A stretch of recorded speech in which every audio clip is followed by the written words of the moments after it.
পশ্চিমবঙ্গের বারুইপুরে নাবালিকাকে খুন ও ধর্ষণ কাণ্ডের প্রধান অভিযুক্ত পুলিশের সঙ্গে এনকাউন্টারে মারা গেছে। তারপর এ নিয়ে বিরোধীরা নানা প্রশ্ন তুলছে। বিজেপি মাঠে নেমেছে এর সমর্থনে। এটা একটা উদাহরণ, এ ধরনের অপরাধ যারা করবেন মানে মোটামুটি তো এখন প্রাইমা ফেসিয়ালি একে আমি বলতে পারি যে প্রাথমিক তদন্তের পরে পুলিশ নিশ্চিত হয়েছে এবং করার পরে পালিয়ে যাওয়ার চেষ্টা করবেন তাদের বিরুদ্ধে পুলিশের যা ব্যবস্থা নেওয়ার পুলিশ সেটাই নিয়েছে। আগের সরকারের আমলে পুলিশকে আমরা দেখেছি টেবিলের তলায় লুকিয়ে পড়তে, আগের সরকারের আমলে দেখেছি পুলিশের নেতাদের সমাজ বিরোধীদের কাছে আত্মসমর্পণ করতে।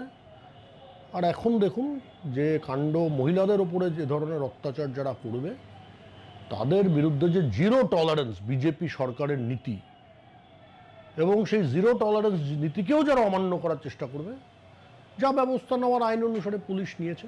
সেই অপরাধী নানান রকম ভিডিও আমরা দেখছি, সে কখনো জলে নেবে, কোথায় বডি আছে সেটার পাশে দাঁড়িয়ে আছে, কখনো পুলিশের সাথে নানান রকম আলোচনা করছে। আমার তো মনে হচ্ছিল না কোনো ভিডিওগুলো দেখে এসে পুলিশের সাথে অসহযোগিতা করছে। যে ভিডিও সোশ্যাল মিডিয়ায় এসছে দেখে তো মনে হচ্ছে না সে অসহযোগিতা করছে। সুতরাং কেন তাকে এনকাউন্টার করতে হলো? সত্যিই কি এটা বিশ্বাসযোগ্য যে পুলিশের আর্মস নিয়ে সে পালাতে চাইছিল? এবং ভারতবর্ষের সব এনকাউন্টারে একই গল্প হয় যে যে এনকাউন্টার হয়েছে সে নাকি পুলিশের আর্মস নিয়ে পালাতে চাইছে। তাহলে এত অযোগ্য যদি পুলিশ হয় যে যার নিজের আর্মসটা ধরে রাখতে পারবে না, সে পুলিশ আর চোর বা ডাকাতদের ধরবে কি করে? মানুষ চাইছে এরকম জঘন্য অপরাধ যাতে না হয়, আমিও তাই চাইছি, কিন্তু সেই শাস্তিটা বিচার ব্যবস্থার থেকে আসে। এনকাউন্টার নিয়ে বিচার বিভাগীয় তদন্ত যেমন হচ্ছে, পুলিশের তদন্তও হচ্ছে, এবং এ নিয়ে মানবাধিকারের প্রশ্ন তুলেছেন মানবাধিকার কর্মীরা, আর তার জবাব দিচ্ছে বিজেপিও। বারুইপুরে গণপিটুনির ঘটনার আমরা নিন্দা করি। পুলিশ এবং জওয়ানদের আক্রমণ করা, যেভাবে মুখ্যমন্ত্রী ঘোষণা করে একেবারে পরিষ্কারভাবে উনি আগেই বলেছিলেন যে সকালে জমা নেব, রাতে খরচ করে দেবো, একদম সেই রকমভাবেই আমরা দেখলাম যে এই প্রভাস মণ্ডলের হত্যাকাণ্ডটা যেভাবে ঘটেছে এবং যেটাকে বলা হচ্ছে যে এনকাউন্টার ডেথ, আমাদের গভীর সন্দেহ এটা হচ্ছে ভুয়ো সংঘর্ষে হত্যা। যারা এ ধরনের অপরাধ করবে তাদের প্রতি জিরো টলারেন্স। তাতে যদি এই ফ্রেজ চলে যে সকালে জমা বিকেলে খরচ, তাতে কোনো ক্ষতি নেই, চলতেই পারে। আসল হচ্ছে ক্রিমিনালরা যেন ভয় পায় যে মহিলাদের দিকে আমরা এ ধরনের আচরণ করতে পারবো না।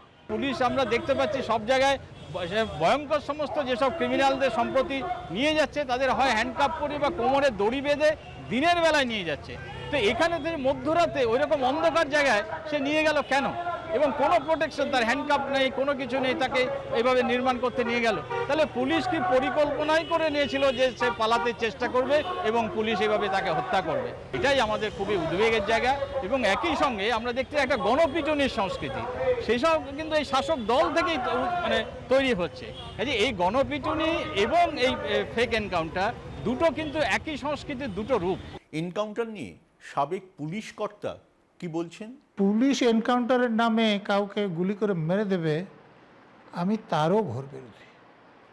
আর বিশেষ করে যে কেসে ফুটেজ থেকে মেয়েটিকে নিয়ে যেতে এই লোকটিকে দেখা যাচ্ছে, এই লোকটি অন্য অপরাধীদের যারা জড়িত ছিলেন তাদের নামগুলো বলে দিয়েছে, যেখানে মৃতদেহটা ফেলা হয়েছিল সেখানে নিয়ে গিয়েছে।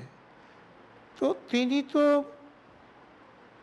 তদন্তে সাহায্য করছিলেন, তো তার নিহত হওয়ার পর তো তদন্ত বিঘ্নিত হবে, তো তাকে মারার দরকারটা কী ছিল?